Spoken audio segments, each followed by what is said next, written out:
नमस्कार मित्रांनो, मी महेश. आज मी तुम्हाला सिद्धार्थ गौतम बुद्ध यांनी सांगितलेल्या धम्माची वैशिष्ट्ये सांगणार आहे. तथागतांनी सांगितलेला धम्म हा सर्वात पहिल्यांदा कल्याणकारक आहे, दुसऱ्यांदा कल्याणकारक आहे, तिसऱ्यांदा सुद्धा कल्याणकारक आहे आणि शेवटाली सुद्धा कल्याणकारक आहे. त्याच्यानंतर सिद्धार्थ गौतम बुद्धांचा जो पहिला धम्माचा महत्वाचा मुद्दा म्हणजे त्यांचं ते धम्माचं वैशिष्ट्य हे एहिपस्सिक. एहिपस्सिक याचा अर्थ एही म्हणजे ए आणि पस्सिक म्हणजे पहा. तर एहिपस्सिक याचा अर्थ ए आणि पहा. त्यांचा हा धम्माचा जे वैशिष्ट्य होतं हे एकदम सर्वात सोपं वैशिष्ट्य आहे की समजा एखादा भिक्खू आहे किंवा एखादा व्यक्ती आहे आणि त्याला धम्माबद्दल माहिती करून घ्यायची आहे. त्याच्या मनामध्ये जिज्ञासा आहे, त्याच्या मनामध्ये चिकित्सा आहे की त्याला धम्माचा एखादा उपदेश त्याला जाणून घ्यायचा आहे.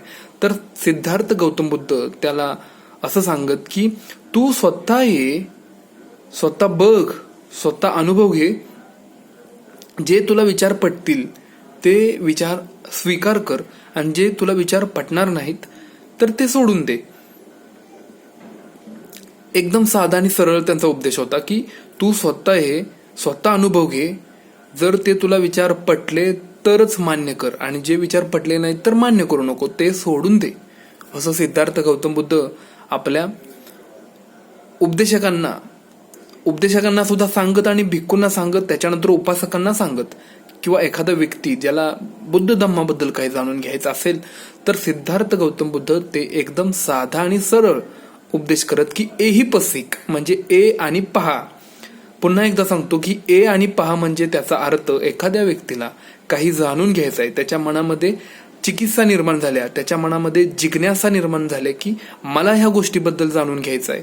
तर मी सर्वात पहिल्यांदा तो काय करेल तर तो स्वतः तिथे जाईल, तो जाणून घेईल म्हणजेच त्याचा अनुभव घेईल आणि त्याला जर ते मान्य झालं तर तो ऍक्सेप्ट करेल म्हणजे स्वीकारेल आणि त्याला मान्य नाही झालं तर तो सोडून देईल. साधा आणि सरळ एकदम एहिपस्सिक.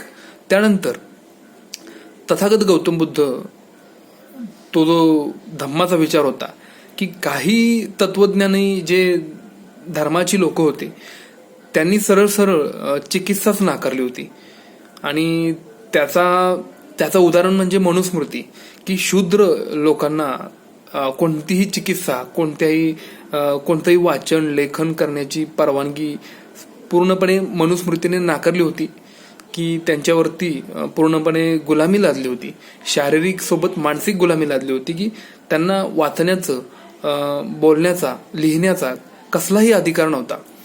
त्यांना ते स्वातंत्र्य नव्हतं, ते पारतंत्र्यामध्ये होते. आणि ही जी चिकित्सा त्यांनी नाकारल्या मनुस्मृतीने शूद्रांवरती ही जी चिकित्सा त्यांनी नाकारली. पण तथागतांनी सर्वांना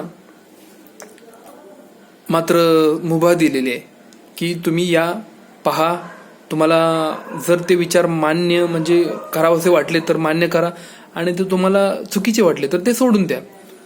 त्यांनी सर्वांना समान असा अधिकार दिला. ते सर्वांना समान लेखत होते. त्यांनी प्रत्येक उपदेश कल्याणकारी केलेला आहे. त्यांनी स्वतःच्या प्रदर्शनासाठी उपदेश केला नाही किंवा स्वतःच्या प्रसिद्धीसाठी उपदेश केला नाही. त्यांनी आचार्य मुष्ठी ठेवून म्हणजे मी स्वतः एक गुरु आहे, तुम्ही माझा ऐका म्हणून मी तुमच्यावरती नियम लावतो, बंधने लावतो, असं करून त्यांनी कधीही कुठलाही उपदेश केला नाही. ते सर्वांना समान लेखत होते. ते स्वतः सर्वांना संधी देत की जिज्ञासा कर, चिकित्सा कर, तर्क कर, अशा समान संधी देत होते. आचार्य मुष्टी त्याचा अर्थ ते स्वतःला असं गुरु म्हणून कोणताही उपदेश ते लादत नव्हते की लादून असं काहीही भिक्खूंकडून ते करवून घेत नव्हते.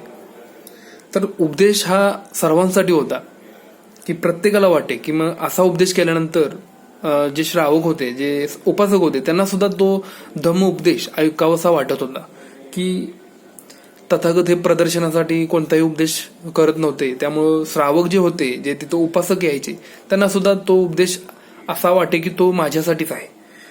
तथागतांनी त्यानंतर धम्माचे जो विचार, जे उपदेश तो करतो, तो उपदेशक कसा असतो त्याबद्दल त्यांनी सांगितलेलं आहे. धम्म कथिक तो कसा असतो त्याबद्दल सांगितलं आहे की पहिलं उदाहरण म्हणजे एखादा भिक्खू थोडे बोलतो आणि ते जो बोलतो तो अर्थहीन असतो.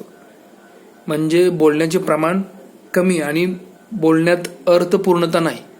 म्हणजे जो बोलतो त्याला अर्थच नाही. आणि त्याचे जे श्रावक असतात म्हणजे त्याचे जे उपासक असतात ते चोखंदळ नसतात. म्हणजे त्यांना तो जे काय बोलला ते कळत नाही. तर तो व्यक्ती सुद्धा धम्मकथिक असतो. त्यानंतर एखादा व्यक्ती जो बोलतो तो जास्त प्रमाणात बोलतो पण अर्थ पूर्ण बोलतो आणि त्याचे ते श्रावक असतात ते चोखंदळ असतात, तरीही त्यांच्या दृष्टीने तो धम्मकथिकच असतो.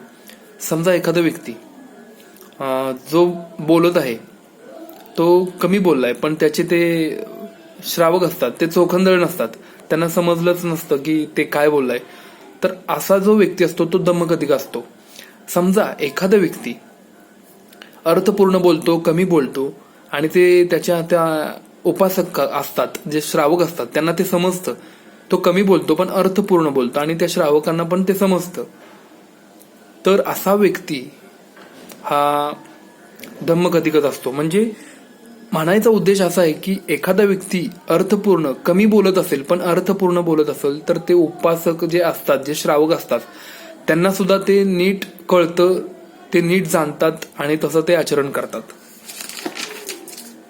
आणि तसा धम्म उपदेश तो सर्व लोकांपर्यंत पोहोचतो असं तथागत म्हणतात. की कोणाची धम्मसेदना परिशुद्ध म्हणजे कोणता जो उपासक जो उपदेश करतो उपासकांना तर त्यांच्यापैकी कोणी उपदेश हे शुद्ध सर्वांसमोर ठेवतो आणि कोणी अशुद्ध उपदेश हे सर्वांसमोर ठेवतो.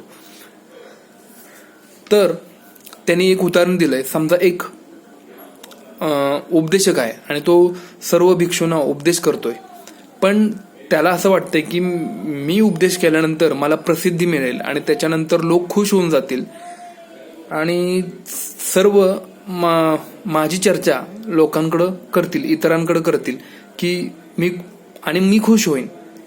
जर असा व्यक्ती उपदेश करत असेल तर त्याची ती धम्मसेदना ही अपरिशुद्ध आहे असं म्हणतात की ती शुद्ध नाही.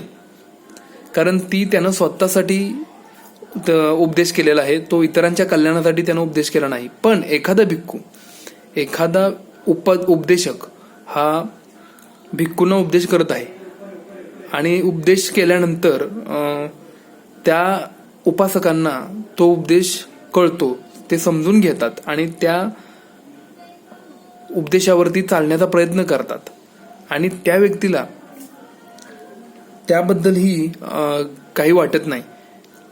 तो प्रदर्शनासाठी उपदेश करत नाही की लोकांच्या कल्याणासाठी उपदेश करतो, समाजाच्या कल्याणासाठी उपदेश करतो, समाजाच्या हितासाठी उपदेश करतो आणि लोक त्याचा तो उपदेश ऐकतात, ते जाणतात आणि त्याच्यावरती ते चालण्याचा प्रयत्न करतात आणि त्या धम्माचं आचरण करण्याचा प्रयत्न करतात. धम्माच्या विचारांवरती आचरण करण्याचा प्रयत्न करतात. म्हणून असा उपदेशक हा शुद्ध ठरतो. म्हणजे साधा आणि सरळ आहे की उपदेशक हा शुद्ध आणि अशुद्ध कसा असतो हे तथागतांनी सांगितलं आहे. की ज्या उपदेशकाला वाटतं की मी उपदेश केल्यानंतर मला प्रसिद्धी मिळेल आणि लोक खुश होतील तर त्याचा तो उपदेश चुकीचा आहे, अशुद्ध आहे. पण ज्या उपदेशाला जो उपदेशक असतो ज्याला उपदेश करायचा आहे त्याच्या मनामध्ये काही असं निर्माण होत नाही, तो प्रदर्शनासाठी उपदेश करत नाही आणि जे श्रावक असतात त्याचे जे उपासक असतात ते त्याचे ते विचार ऐकतात,